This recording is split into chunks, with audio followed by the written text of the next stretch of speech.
গত কয়েকদিন আগে মহানগরীতে ঘটে যাওয়া এক শুট আউটের ঘটনায় আতঙ্কিত হয়েছিল গোটা কলকাতাবাসী।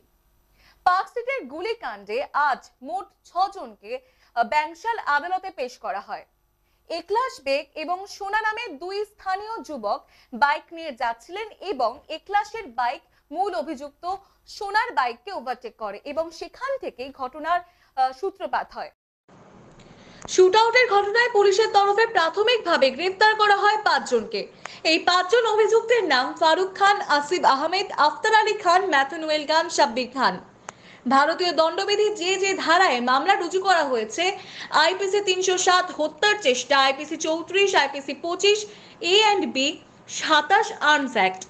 গতকাল লালবাজারের গুন্ডা দমন শাখা ঝাড়খণ্ডের গিরডিতে তল্লাশি চালিয়ে পার্কস্ট্রিট গুলিকাণ্ডের মূল অভিযুক্ত সোনাকে গ্রেফতার করেন এবং তাকে ঝাড়খণ্ডের আদালতে পেশ করা হয়।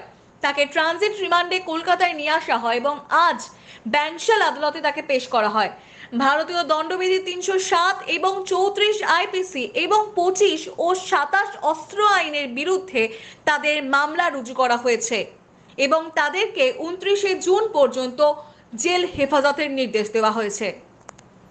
গত শুক্রবার বিকেল 4:30টার সময় ঘটনাটি ঘটে, কিন্তু তারপর এলাকায় বাইক নিয়ে একদল লোক যায় এবং একলাশকে লক্ষ্য করে রাত 12টার সময় গুলি করে। গুলিটি গিয়ে লাগে একলাশের ডান পায়ে। পুলিশ সূত্রে এরকমই খবর পাওয়া গিয়েছে।